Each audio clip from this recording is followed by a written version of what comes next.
This is a beautiful view of Kerala, the cricket ground in Thrissur. Palapilli Pilathod ground is full of natural beauty.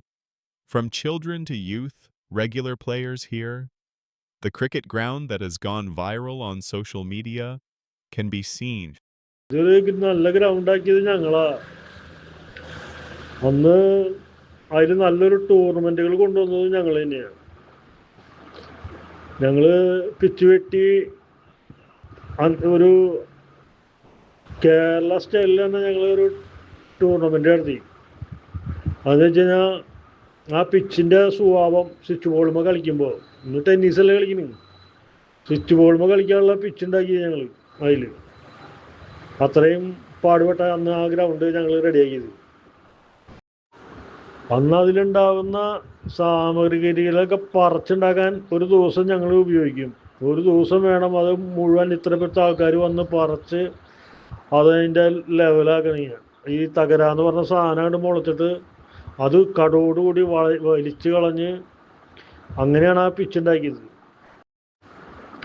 അന്ന് എവിടെ നിന്നെല്ലാം ടീമുകൾ വരുന്നറിയോ? എറണാകുളം ജില്ല തൊട്ട് തൃശ്ശൂർ ജില്ല, പാലക്കാട് നിന്ന് മാത്രമില്ല എന്നുള്ളൂ. ഒരുവിധം 2 ജില്ല 3 ജില്ലയിൽ നിന്ന് നല്ല പ്ലേയേഴ്സും നല്ല ടീമുകളും വന്ന് കളിച്ചായിരുന്നു.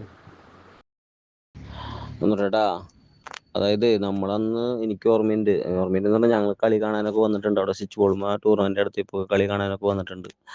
അതിനുശേഷം ക്രിക്കറ്റ് എന്ന് പറഞ്ഞ സംഭവം അവിടെ ഉണ്ടായിട്ടില്ല കൊല്ലങ്ങളായിട്ട്.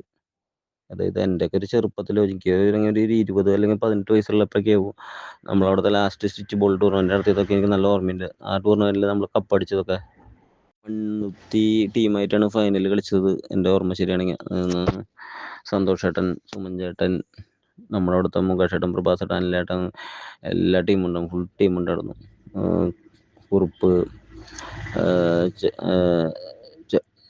മറ്റേ പൂത്തുങ്ങ ബൈജു, ബിജു ഏട്ടൻ, എല്ലാവരും ഉണ്ടായിരുന്നു. അതൊക്കെ കളി കണ്ടിട്ട് നമ്മുടെ അവിടുത്തെ പിള്ളേരുകളൊക്കെ എല്ലാ കളിയൊക്കെയാണ് കണ്ടിട്ടുള്ളത്.